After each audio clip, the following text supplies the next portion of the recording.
So much for being here with us today. Hopefully, wherever you're at, you are having a great day. And I really am excited for us to be able to be a part of it. So, thank you for being here with us today. Welcome to all of our alumni and friends of the University of Michigan. My name is Kiera Trotter, and I serve as the Director of Alumni Career and Education for your Alumni Association, and I use the pronouns she, her, and hers. We are very excited and grateful to have Kelly Wingo here with us as we delve into this month's webinar topic, which is Think Like an Entrepreneur, the Blueprint to Powering Your Career Success. And before we get started, we have a couple of housekeeping items, but I also just want to let you all know that we have some really amazing events coming up this summer through our career program and going into the fall. And so you're welcome to head on over to our website to see if anything that we have coming up is meeting your needs. A few housekeeping items. This is an interactive webinar that is being recorded, and the recording will be shared in a follow-up email with you all tomorrow. Please feel free to submit your questions using the Q&A feature on your screen. And we also have the chat feature active. So the way that we differentiate between the two is any questions that you'd like for us to ask Kelly, go ahead and put those in the Q&A. And if you see a question in the Q&A that you also want us to ask, go ahead and thumbs up it. And that's the way that we'll prioritize which questions we ask during the Q&A. And then for the chat, that's just a space for us to be able to engage with each other. And you'll see some of my colleagues from the Alumni Association in the chat. They'll be sharing resources and things of that nature there. All right. So I'll go ahead and share a bit about today's speaker, Kelly Wingo, and then I'll turn it over to her so she can do her magic.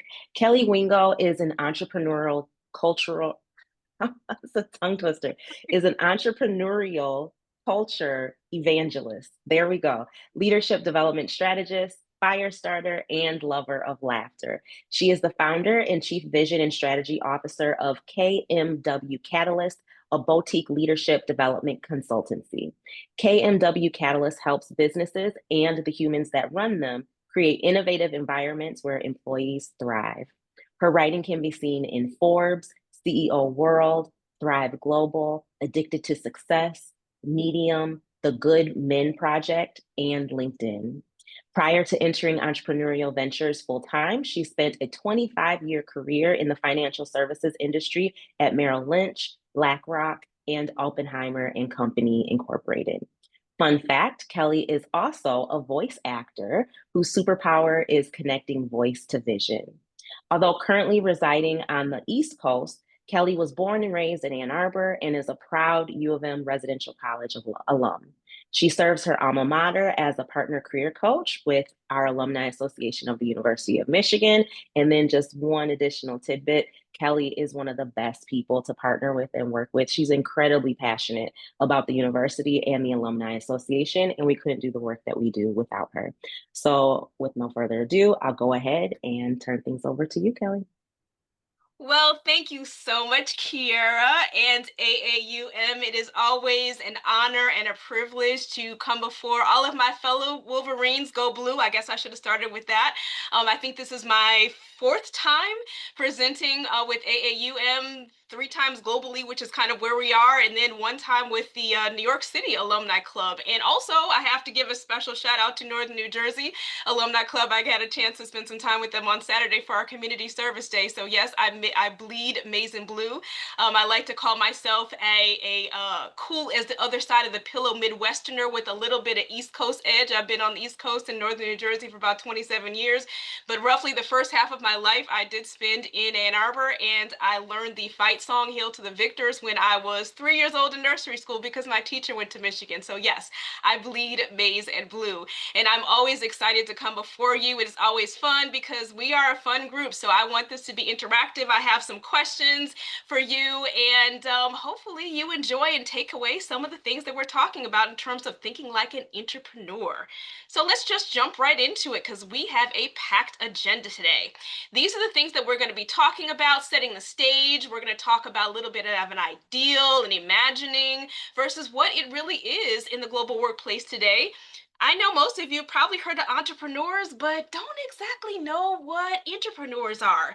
A lot of times when I say the word entrepreneur, people think that I'm trying to say entrepreneur, but with some type of weird accent. But no, entrepreneurship is actually a thing.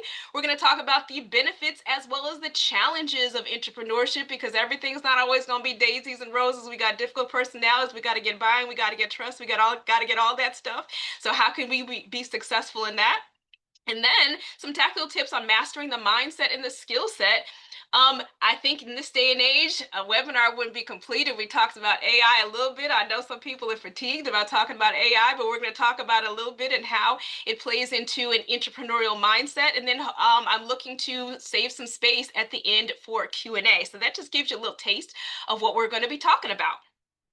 Okay, so if you indulge me, if you would like to close your eyes, we're going to do a little bit of imagining. Close your eyes if you feel comfortable, because I'm going to read to you what a day might look like. Okay? Just take a breath and listen to my voice. You have the career you love. It's not just a job, but a calling. Your work is not only enjoyable, but contributes a large part to leading the life that you love. And you almost feel braggadocious when you share with your friends and family how much you love your career and how fulfilling your work is. And you truly mean it. You awake eager to start each workday, happily greet your colleagues upon arrival, or logging in from a beautifully appointed space designed for productivity and creativity. Laying out the deliverables for the day gives you a sense of purpose and promise. Working with your manager is a true partnership as trust, autonomy, and support rule the day. Your high functioning team is empowered to innovate and execute with your blessing. Serving clients, working on internal initiatives, and even the collegial atmosphere of your department make meetings true solution driven collaborations.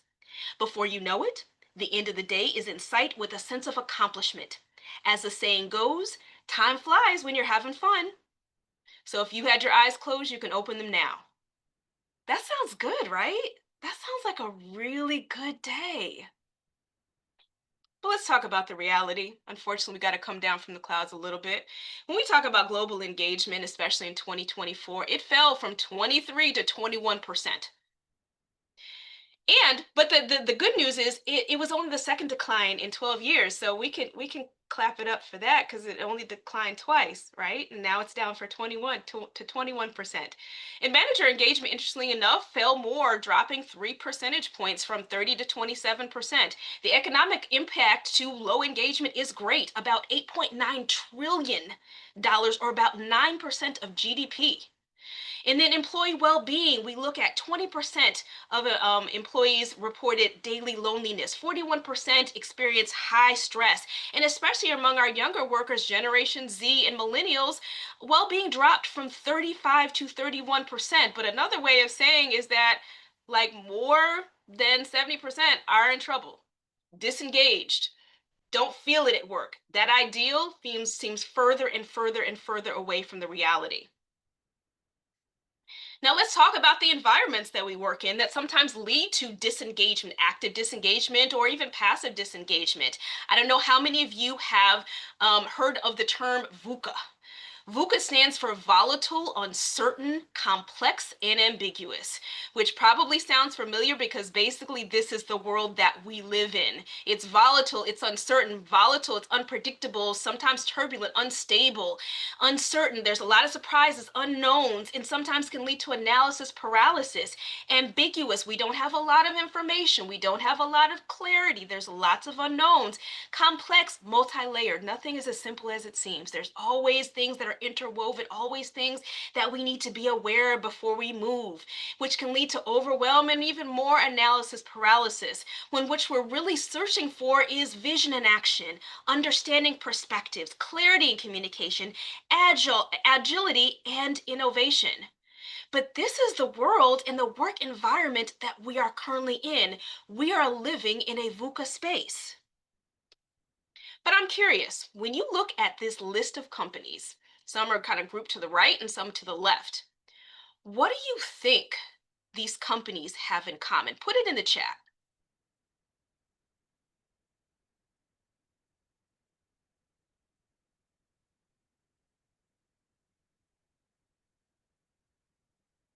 What do you think? There's no wrong answer. You can just throw it out there.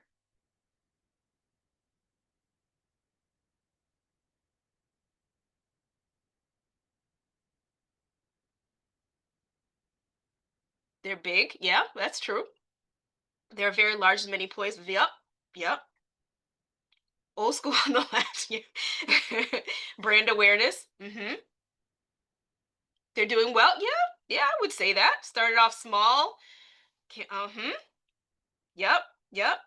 All of them are very true. All of them are very true. Operational efficiency, but I'm going to actually, and all the things you said are right.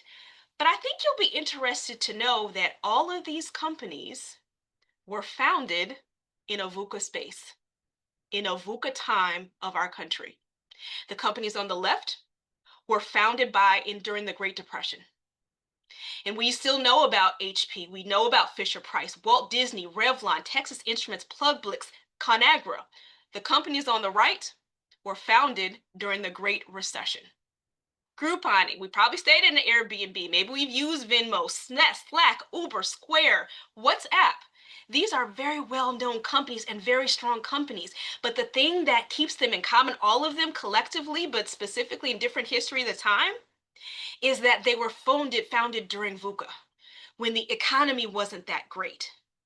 And yes, actually, I had to look that up, Deanna. I didn't know that Groupon was still a thing. It actually is. It's not quite the same level as it used to be, but it is still functioning in some capacity. So that's a great question. Um, but that's the thing, is that necessity is truly the mother of invention. Now arguably there's never an easy time in our history, but sometimes when we get comfortable we don't feel the need to innovate, we don't feel the need to think about things differently. But these companies operated and founded and are still thriving, especially the ones on the left, for a very long time, through all seasons, through all weather, and even with the disengagement, even with the turbulent market, even with all of these things that are going on, they still find a way to survive and thrive. And I love this quote from Seth Godin. Anyone who says failure is not an option has also ruled out innovation. So, I like this quote because it really sets the stage for what we're going to continue to talk about. Fear and fail are not the four-letter words that we think they are. It sets the mindset. And if those companies that were on the last slide had thought about failure being an option, then they wouldn't have gone forward at the time they did, and they probably would not still be here. So now we've kind of set the stage of what the ideal is versus the reality. Who knows what an entrepreneur is? Maybe you did read the description of this webinar today, but give me an idea. What do you think an entrepreneur is? Is it just a funny way of saying entrepreneur?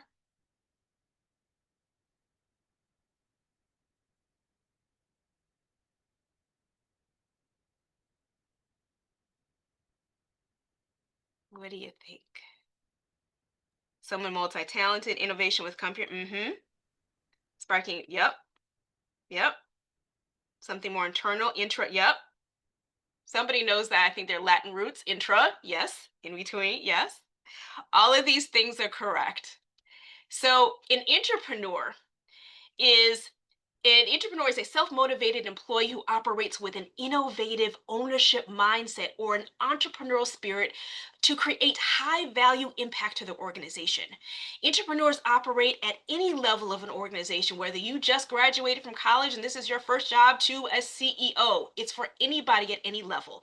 They empower themselves, own their agency, and create change. Now, a little bit of history backdrop: an entrepreneur or entrepreneurship came about, at least that concept came about in 1978 from Gifford and Elizabeth Pinchot. They were business people and social scientists, and they thought about, well, entrepreneurs are the dreamers that do within the context of an organization. They're kind of that hybrid. They're not entrepreneurs because they don't 100% own the business, but they own the space they're in, because nobody needs to make us highly motivated to take care of our processes, our systems, how we address our customers. Nobody needs to give us permission to do that.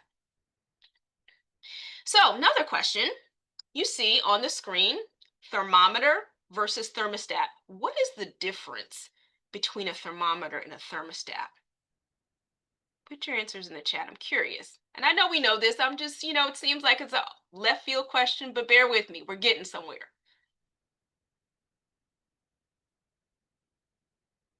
One measures the temp. Uh-huh. Mm-hmm. Mm-hmm.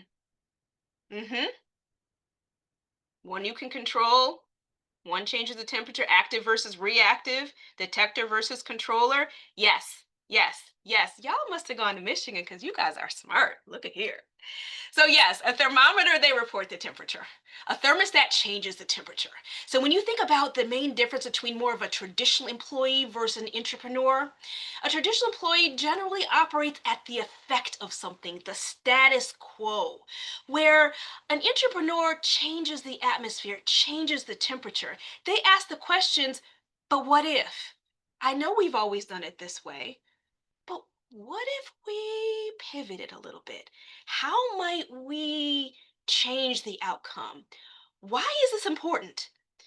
Not just for if we've done this for 10 years, why is it important that we still keep doing the same way for 10 years? Or the opposite side, if we do change something to solve a problem, why might it be important? What might be the impact? Because it's not enough to just do what you're told. Anybody can do what you're told. All you got to do is follow directions. If somebody tells you to dot I's or cross T's, all you have to do that. You can turn your brain off and do that. It's more important to do what you are capable of. Entrepreneurs do what they are capable of, which is normally much more than just doing what you are told. So to be an entrepreneur is to be a thermostat. You change the atmosphere, you change the temperature.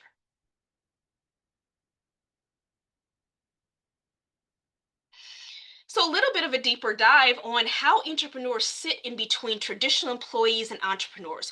On the left hand side, you have more traditional employees, the what, the why, the how. That's more so company provided or employer provided. So, for instance, if I work for a car company, we've already decided what the what is. We're making cars. That's what we're doing. Why is it important? Because we want people to buy our vehicles so they can drive around and go to work. They can do their daily routines, errands, things like that. And how I probably will come up with a way for you to create what we're doing, how to build a car. You just follow the instructions. And then all the way on the right hand side, we have entrepreneurs, which are complete opposites. Everything is about individual discovery. If, especially if they're a founder, they determine what the business is going to be, they determine why it's important, what the strategy is going to be. Whereas entrepreneurs are that hybrid.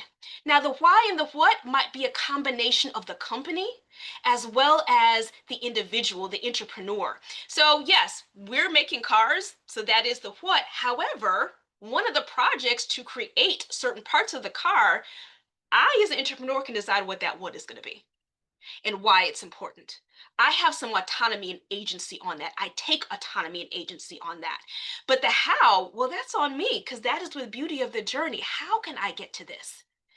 I know what the pinnacle of the mountain is. I know what the vision is. We're making cars, but how to get to that top of the mountain? There's so many ways to strategize.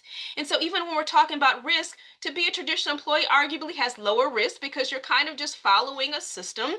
Entrepreneurs have the highest risk because they're going out there cowboying it up. They're doing it all their own. Entrepreneurs kind of have medium risk. You are taking some risk because you might be still building something that the world has never seen before, but within the context of an organization. So you have a little bit more structure there. I love this quote because it kind of ties into our last our last slide, and this is from Sanjay Gupta. I'm sure many of you know who he is, and this is an excerpt from a book where he was interviewed, and it says, "If you don't want to lose your job, you become conservative. You keep your head down." This is what somebody told him. And it's pretty unfortunate because without the willingness to fail, the possibility for great success is eliminated. Now, all of you know he's a neurosurgeon, blah, blah, blah, blah, blah. But the most important part, of course, is that he is a University of Michigan alumnus because nobody cares about the rest of it. The most important part is he is a Go Blue Wolverine just like us. So now that we understand a little bit about what entrepreneurship is, what do you think some of the benefits of entrepreneurship might be? Put your answers in the chat.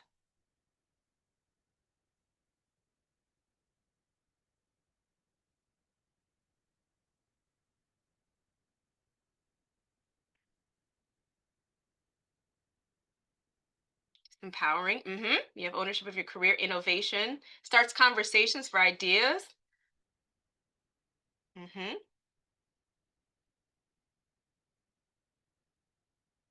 Anything else? All correct. Most people are okay. So you'll stand out. The freedom to soar. Yes, Gwendolyn. Yes, yes, yes. Love it, love it, love it. Yeah, yeah. You guys are touching on deepening your own connection to your work. Great prep for an entrepreneurial journey. Yes, very much so. Personal and career growth. Yes, all of those things. Absolutely. You named them plus so many more. You named a lot of things on this page. It increases it's the thing is it's benefits to both individual and organization. There's a win-win scenario we're talking about that's going on. It increases engagement and motivation when we talk about engagement levels that are all-time low because maybe we're feeling at the effect of, maybe we feel like we're dragging into work. We don't see any connection to our work. So it increases engagement and motivation. It helps to develop your leadership skills because when you have an idea, you've got to communicate that idea. You've got to get buy-in from stakeholders, decision makers. It increases your presence as a leader, as a thought leader. It promotes autonomy and ownership. You are no longer feeling like you have to operate at the effect of. You don't just have to keep your head down and do what everybody else tells you to do. You actually can use that good brain of yours and come up with your own ideas. It raises focus on personal power and influence instead of what's out of your control.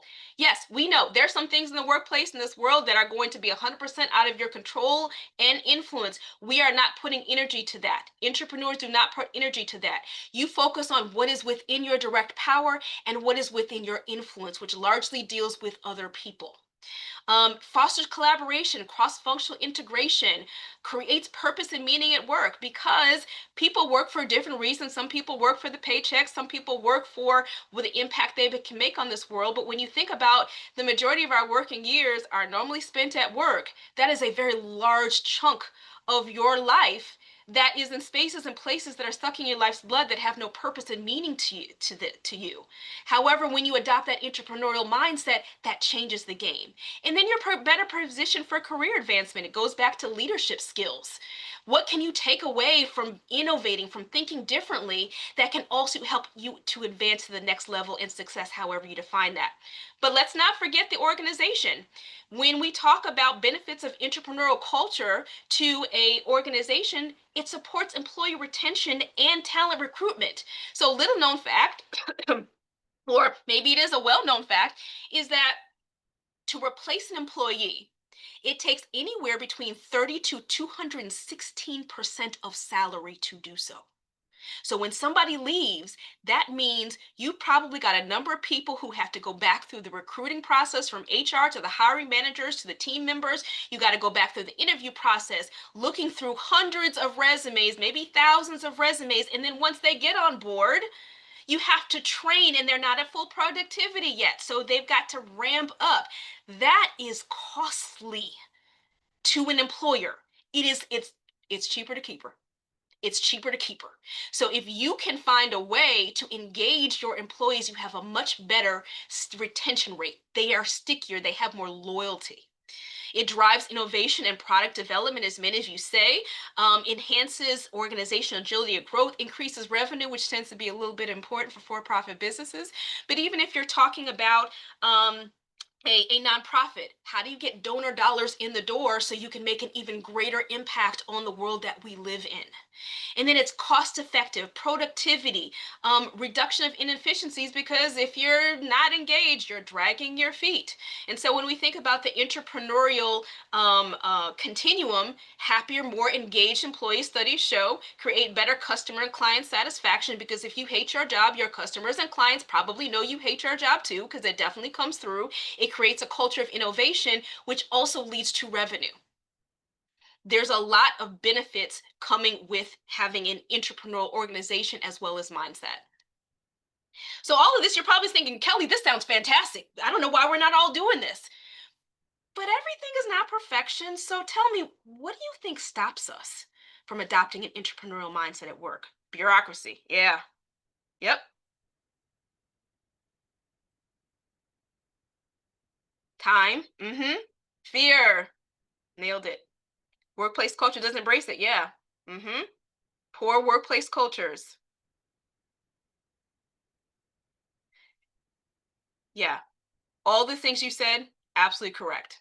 What if I make a mistake? What if I cost the company money? Maybe I have imposter syndrome. I work with some apathetic people who just want to do it the same way they've been doing it.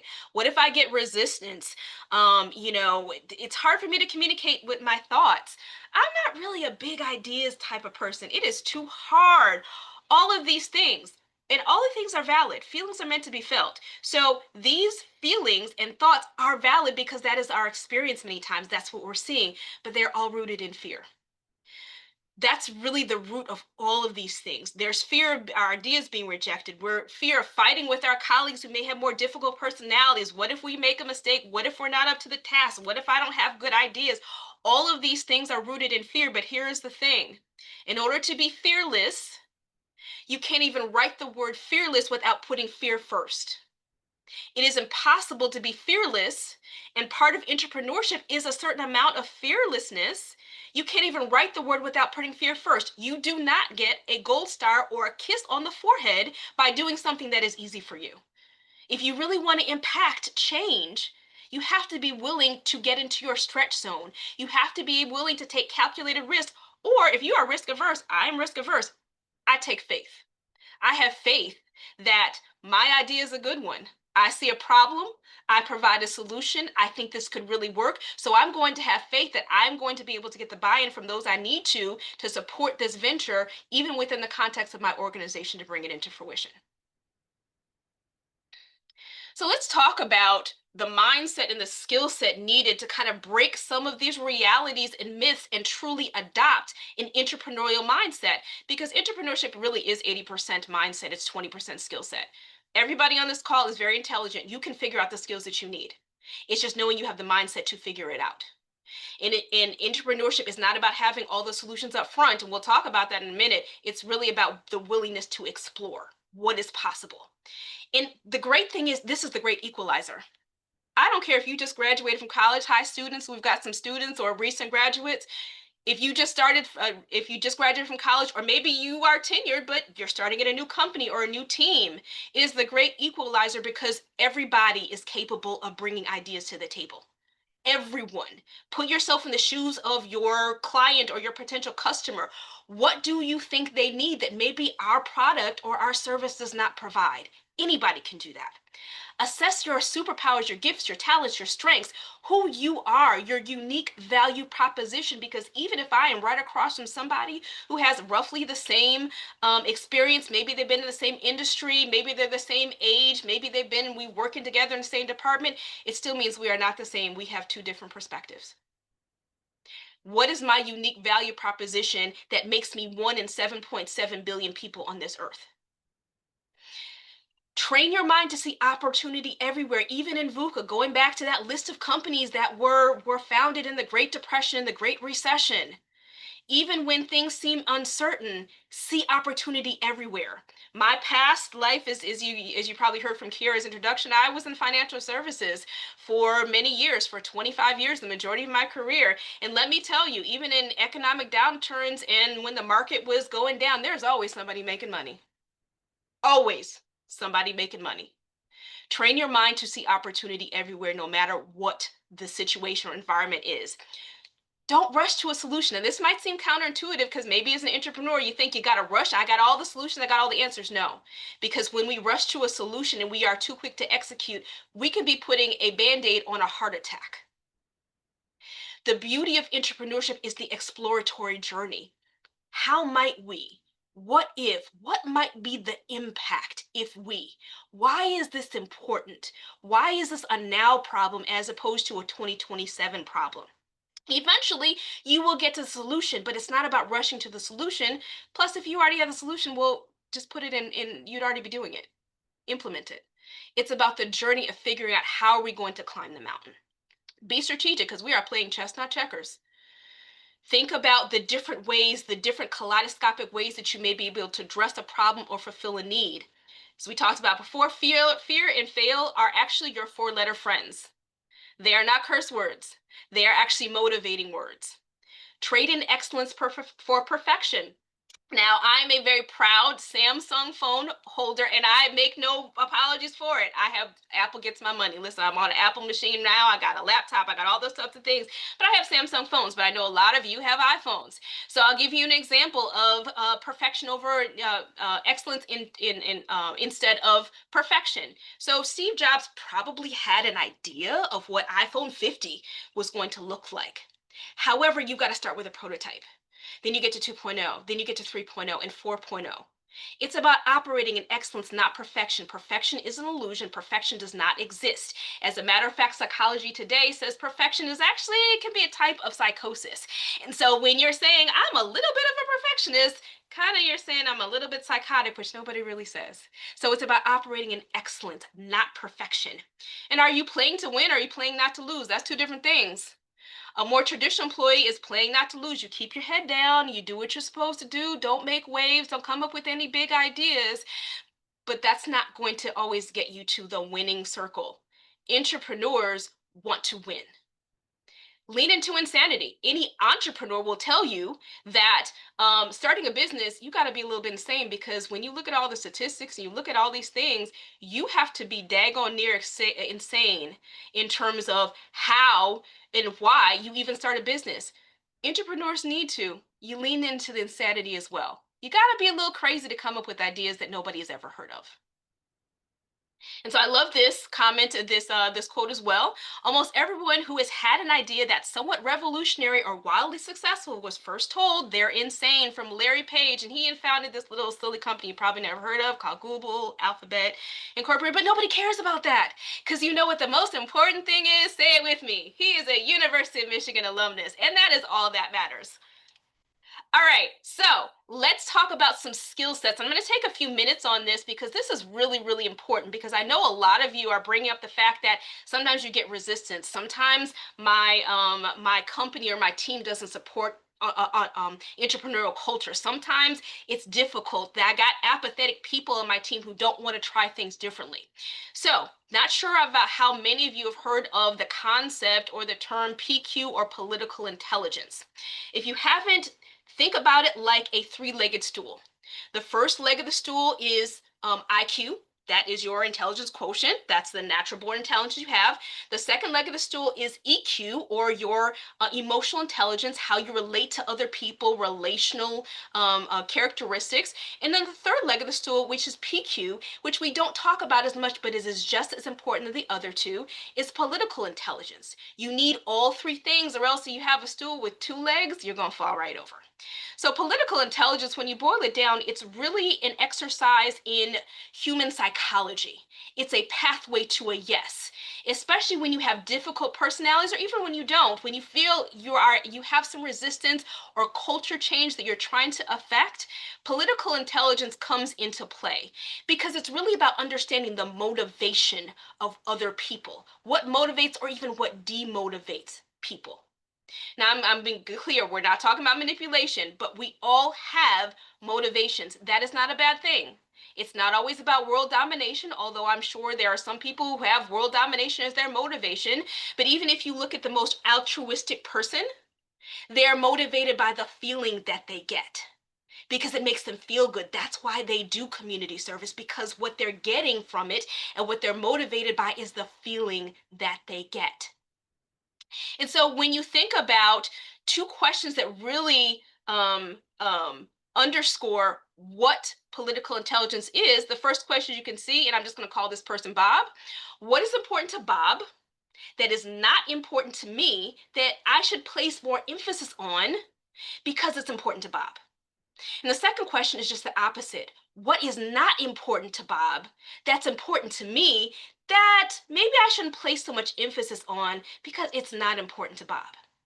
Humans, good, bad, right, or wrong, we are inherently selfish. We want to know what's in it for me. How does it directly benefit me? What have you done for me lately? It is just how we are made. It's just what, so if you're not connecting something to what is important to me, I do not care.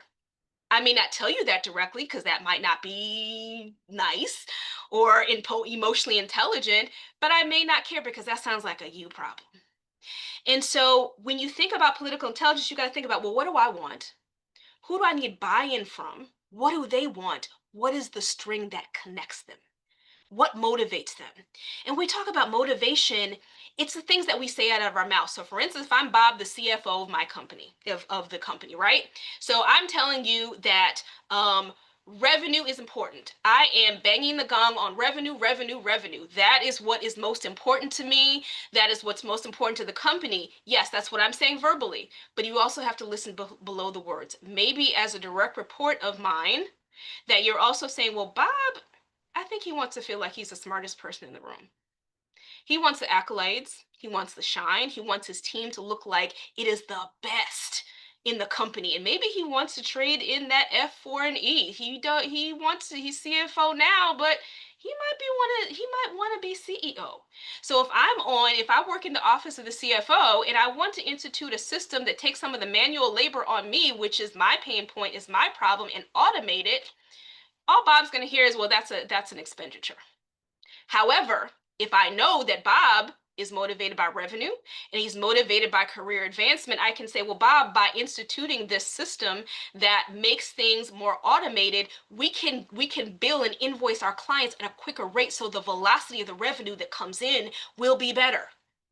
And since the CEO said that he is looking for innovative teams, who are the innovative teams we have in our company?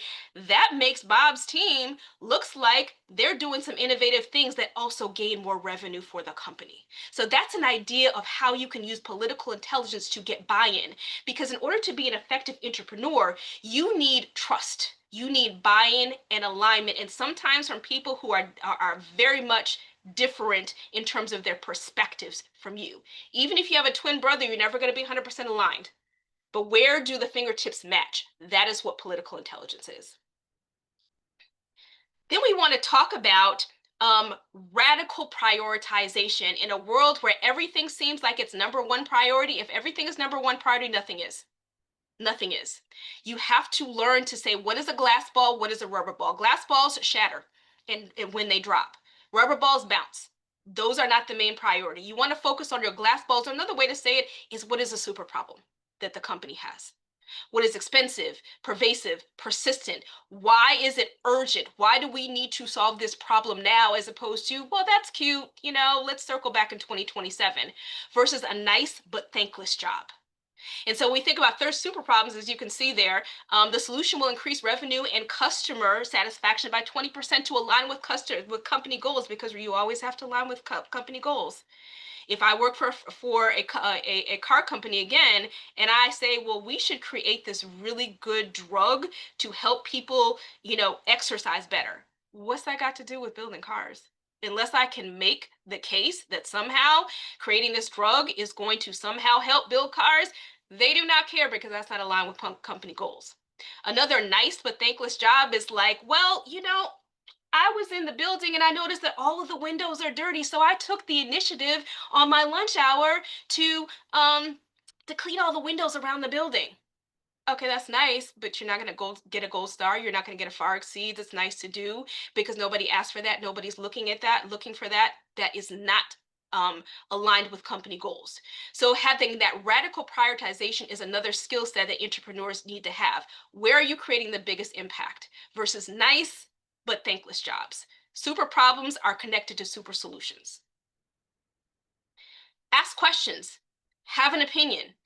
That's the exploratory journey of finding out what innovation is. What can we find? There's so many doors that we can go through.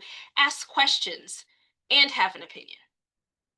And I love this quote as well. I didn't learn to be quiet when I had an opinion. The reason they knew who I was is because I told them.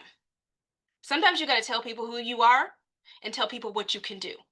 Entrepreneurs are adept about it. It's not about humble bragging. It's not about all this, but you are connecting it to what is important to other people. How can you create impact? How can you make this world greater in the way and successful in the way that you deem it to be?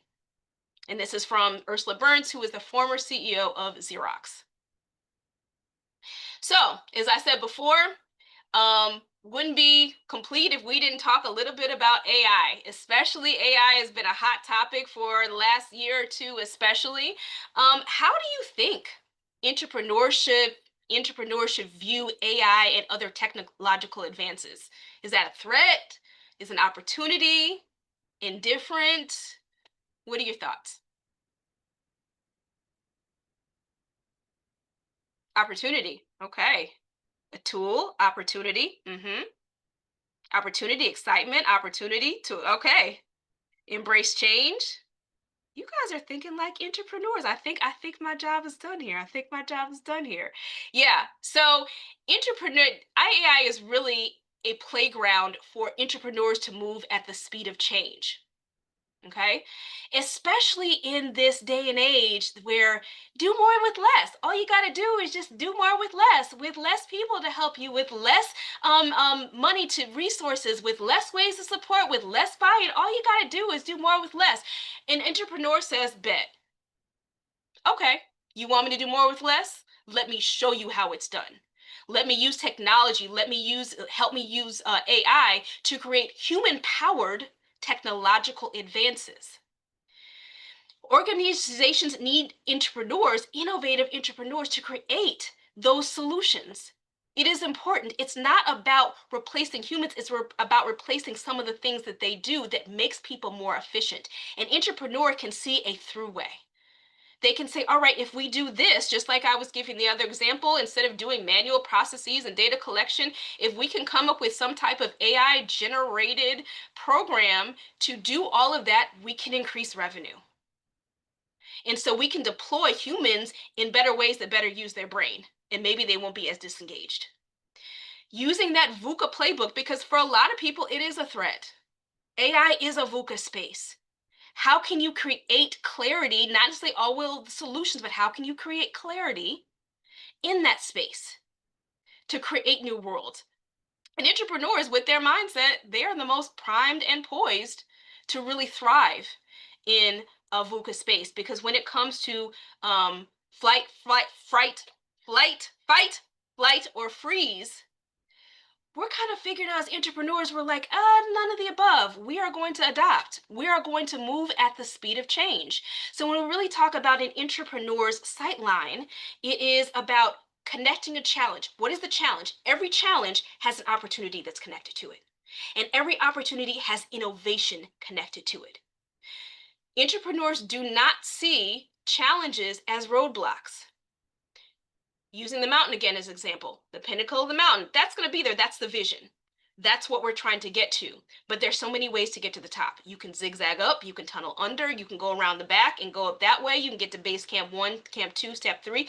Maybe we can just, bungee jump up to the top. Whatever the case is, an entrepreneur's brain sees a challenge and sees an opportunity linked to innovation. Okay, so I know I've been going very fast, and I've put a lot of things out there, and I want to spend some time on Q&A, but I wanted to also give a little bit of a review of what we discussed today. Entrepreneurs foster an ownership mindset to create impact for their organization and use their own agency. Take your power back. You don't have to be the effect of something. They navigate the VUCA space, the volatile, uncertain, complex, and ambiguous space, by leaning into the possibility of innovation. Entrepreneurial culture has multi-layered benefits to individuals and organizations. It's a win-win. It's not just good for employees. It's not just good for employers. It is good for everybody. Adopt a fearless approach to trying out new ideas. Entrepreneurship is 80% mindset, 20% skill set. Your skill set toolbox looks like political intelligence, understanding the motivation of others, radical prioritization, to get buy-in, and making sure that the juice is worth the squeeze. The time and effort you put into something is actually creating an impact for you as well as the organization. AI and technology advances help entrepreneurs move at the speed of change. And then remember, the entrepreneur sightline is challenge connected to an opportunity, connected to innovation. So this is going to be sent out to you as well, but I would like you to put into practice some of the things that you learned, or maybe confirmation on things that you've already learned. Examine your career journey. If there was a time in your career or project or initiative that you worked on before that maybe you had more of a traditional employee mindset, thinking about if that situation was you were in that today, what would you start, stop, continue? What's one thing that you would start doing that maybe you didn't do back then that could work? What would you stop doing that really didn't serve you, didn't serve the project, didn't serve the company that you would not do? And then we don't want to throw the baby out with the bathwater. I'm sure there were some things that really worked well. What would you continue from your past experience? And then the second part is identify one problem, one solution, one way that you can operate with an entrepreneurial mindset starting this week. And I open it up in terms of it doesn't just have to be work. We've been talking about work, we've been talking about a career. Um, However, let's talk about maybe there's some things, community problems. Maybe there's something in your family. You see an opportunity in your family. It can be personal, professional. How can you employ an entrepreneurial mindset to a situation, challenge, problem, need, opportunity that you see before you starting this week? And because practice makes, you probably thought I was going to say perfect. Nope, because perfect is illusion. Practice creates excellence. Okay. So I wanted to end on this quote because it really sums up everything. Every great dream begins with a dreamer. Always remember you have within you the strength, the patience, and the passion to reach for the stars to change the world. And this is from Harriet Tubman, who you probably know, great historical figure, abolitionist, social action activist, and torch of freedom. Okay, so this is me, and you already got my bio, but I wanted to open it up to questions. I'm going to actually stop the share to see what questions people may have. Thank you, Kelly.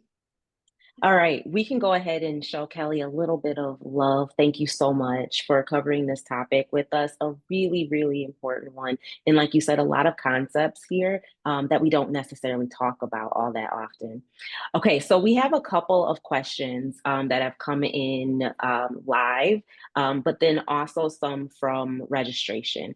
And a few of those are related to boundaries within the workplace. So I'll read the one that came in from LinkedIn Live. So this one says, are you an entrepreneur by your own choice? What is within your power may not be enough to live your entrepreneurship. And this person ends with the statement, the disadvantage is that you might be threatening to some peers or higher ups. And this goes along with a few of the questions that we received through registration about how do you adopt an entrepreneurial mindset without overstepping your boundaries, intimidating your supervisors, and things of that nature. So, can you speak to that a little bit? Sure, great question. First of all, because it's probably in my work with entrepreneurs, entrepreneurial culture, this is one of the ones that comes up probably the most. A couple of things, pointing it back to political intelligence. If you feel like somebody may be threatened by whatever reason, because honestly, a threat comes from our own head. It's not really always about you. It's about how we see ourselves. It's just like, if you wear glasses and you have smudges on your glasses. If I'm wearing glasses, I have smudges on my glasses. I'm looking at Kiera and she looks blurry. That has nothing to do with her. It's because of my line of sight is blurry. Okay. So I just want to put that out there. But when you feel like the entrepreneurial culture is not accepted or entrepreneurial mindset accepted, go back to what do you think is important to them? If you feel like if I come up with this big idea, they're going to feel threatened, then what politically intelligent thing do you need to do that helps them gain buy in? So that might look like, hey, I remember when we were having this discussion, and one of the great things you said was this. And so, as I was thinking about this great thing you said, one of the ideas that came up for me is this. And so sometimes, it can be a little flattery, but you are all automatically aligning with them on what success looks like. Because if they told you what's important to them, that's what success looks like to them. So if you have a new idea, how can you connect that to what is important to them? Because it helps them to lean in, it helps them to say yes, it helps them to do these things. Now, if you are continually doing this and you feel like you continually are hitting roadblocks and boundaries and all of that, then you really have two options. The first is to shift the atmosphere or shift your position. So shifting the atmosphere means you kind of stay where you are, but you do things with political intelligence to shift the culture. Keeping in mind that culture is probably one of the hardest things to change because culture grows over time. So even politically intelligent conversations are not one and done. It is consistent influence. Influence, influence. Think about influence like the Grand Canyon. So, over millions of years, the Colorado River actually influenced rock to create the Grand Canyon. And sometimes you don't think, well, water can't really do anything to rock, it just flows over. Yes, it can, and it can create something beautiful, but it happened over millions of years. Now, hopefully, I'm not saying it's going to take millions of years to do uh, um, a culture change, but you have to also be persistent with that. So that's what I mean by shifting the atmosphere. The second thing you can do is shift your position. So if you feel like you are ramming your head into a concrete block over and over again, and all you're doing is getting bloody, then maybe you need to shift your position. Now that can mean looking for another job. That can mean looking for another team that is better aligned with how you are and how you operate as an entrepreneur. That also can mean is that maybe just reframing something like that. Reframing. Okay, maybe if I looked at it a different way, what if I put myself in the shoes of this other person? What would be holding me back from saying yes? What would be holding me back from gaining buy-in? And so that's what I also mean by shifting your position. And again, sometimes it might be, let me find a place that's more suitable for me, because as many hours as we spend in work, it makes no sense to stay in places and spaces that are sucking our life's blood. But entrepreneurs are never in danger of that, because we are not created to be in a box. We don't break off our arm to try and fit in somebody else's box. We find where the freedom is and go towards that. Hope Thank that answers you. the question. Yeah, that was wonderful. The next question is related to this one, but a bit broader. So, given all of the work that you've done with entrepreneurs over time, what are some of the other common challenges that they face when trying to adopt an entrepreneurial mindset?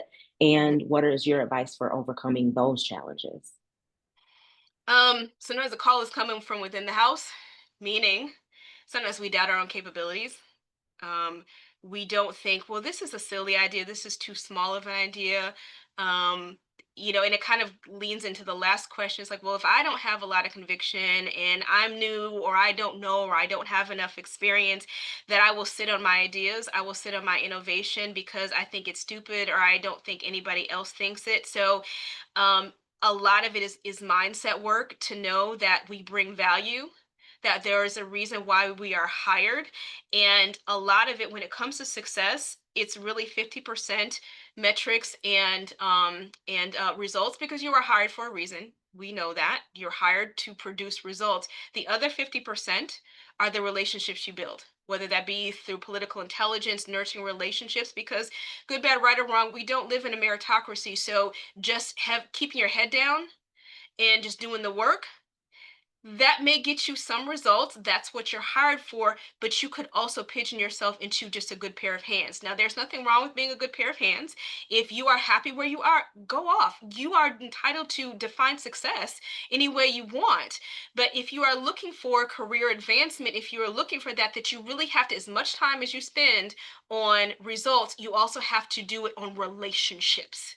And a lot of times you will get confirmation on who you are. You don't need confirmation from other people. It's really icing on the cake. But if you feel like you are suffering from imposter syndrome, or not thinking that your ideas are good enough, that you need to do everything that you can to, when those ideas come into your head and you're popping your head, if I feel like this is a stupid idea, I don't want to bring it up in the meeting, what can I tell myself in this moment to combat that negative energy?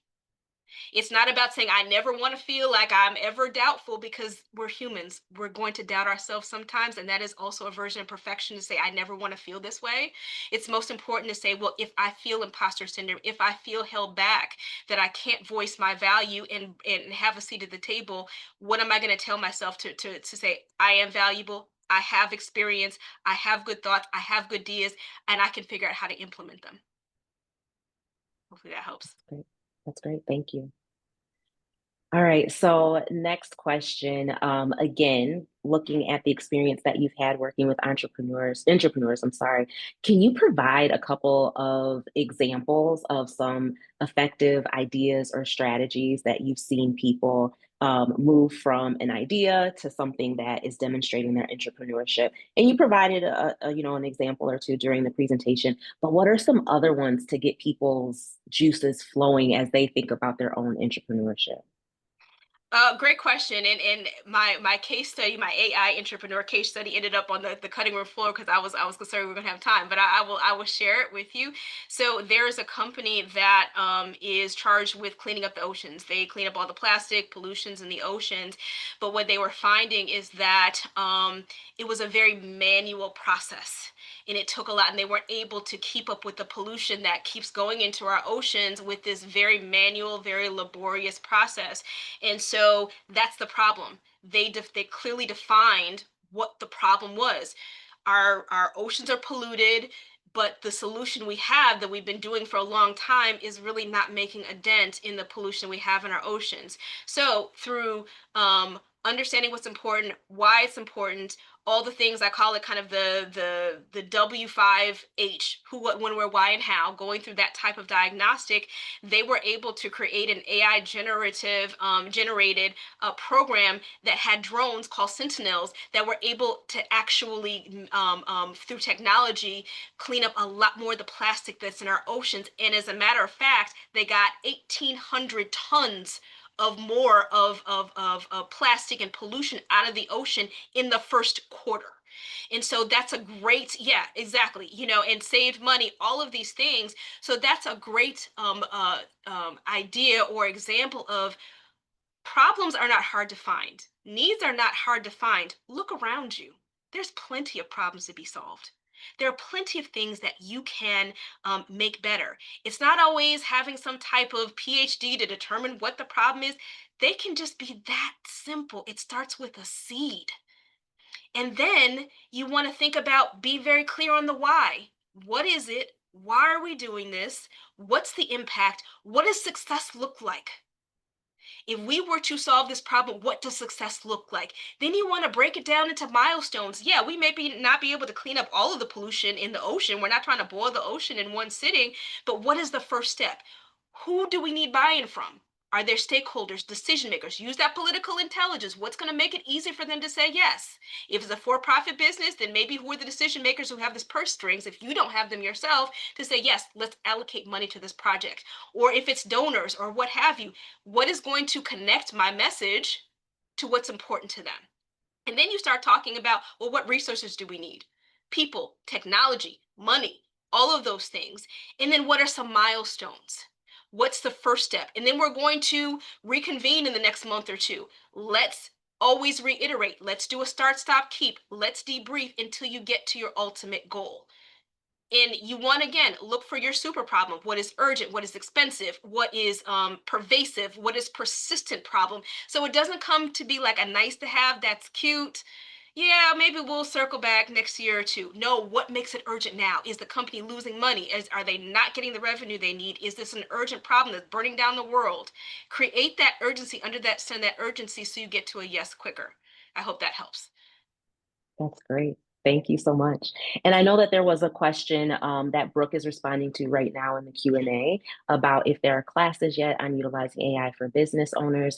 So Brooke is answering that question in the Q&A. And then we also have amazing campus partners in organizations like the Center for Academic Innovation, who have a lot of really great AI resources. Yeah. All right, so it's another one in the books. Kelly, thank you so much. Everyone, please join me in thanking Kelly for joining us today. You're welcome to give her the hearts and the claps and all of the love.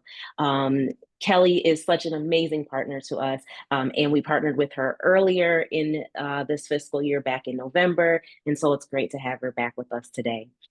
We will share Kelly's contact information and the follow-up information we'll send to you all via email tomorrow.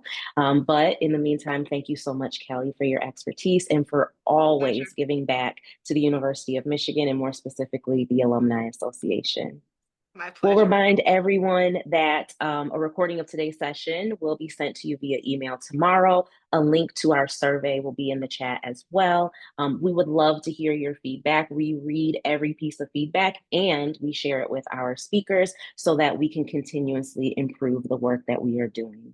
And again, feel free to check out our website. We have some really cool stuff coming up. We'd love to see you again very soon. But until then, thanks for being with us today. And as always, go blue. Thank you, Kelly.